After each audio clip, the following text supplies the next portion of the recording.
தமிழ்நாட்டை பொறுத்த வரைக்கும் திராவிட கட்சிகள் தான் அதிகமாக ஆட்சியில் இருந்திருக்காங்க. பெரியாரை பொறுத்த வரைக்கும் கடவுள் நம்பிக்கை இல்லாதவங்களும் அவரை கொண்டாடுறாங்க.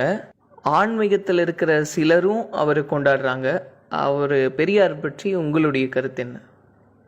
வெளிநாட்டில இருந்து மதம் வளர்க்கறதுக்குன்னு ஒரு அமைப்புகள் இருக்குது. அந்த அமைப்புகள் சில மனிதர்களை செலெக்ஷன் பண்ணி அவங்களுக்கு பொருளாதாரம் அனுப்புகிறாங்க.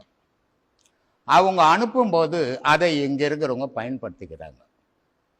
இப்போ கடவுள் இல்லை, சரி இல்லை, எந்த கடவுள் இல்லை, அது என்ன இந்து கடவுள் மட்டும் இல்லையா? இந்து கடவுள் வழிபாட்டில் தான் தவறுகள் இருக்குதா? மூட நம்பிக்கை உலகத்தில் உள்ள அத்தனை மதத்திலையும் இருக்குது. ஆனால் மற்ற மதத்தை எதிர்க்க முடியாது யாராலையும். இந்து மதத்தை எதிர்த்தா யாரும் கேட்பார் இல்லை. காரணம் என்ன? இதை யாரும் வளர்க்கறது இல்லை. கடவுள் என்றது அவன் தேடி வழிபாடு தவிர வற்புறுத்தி கட்டாயப்படுத்தி வழிபாடு கிடையாது. இது கடவுள் வழிபாடு. நான் விரும்பி போய் கடவுளை வழிபடணும், நீ கூப்பிட்டு வழிபடக்கூடாது. மற்ற மதங்கள்லாம் கூப்பிட்டு வழிபட்டு இருக்குது, இது இயற்கையா வழிபட்டு இருக்குது. ஆனா இந்த மதத்திலையும் தவறுகள் இருக்குது, எல்லா மதத்திலையும் தவறுகள் இருக்குது. ஆனா மற்ற மதத்தில் இருக்கிற தவறை எவனாவது சுட்டி காட்ட சொல்லுங்க பார்க்கலாம்.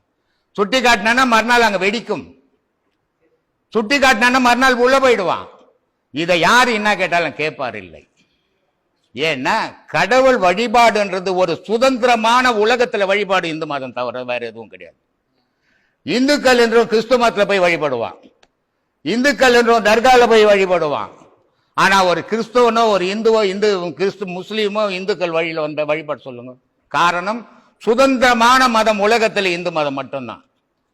யார் கடவுளும் சொன்னாலும் அதை வழிபடுவான். ஏன்னா இயற்கையை வழிபடுறவன் இந்துக்கள், அவெல்லாம் ஒரு உருவத்தை வழிபடுறவன்.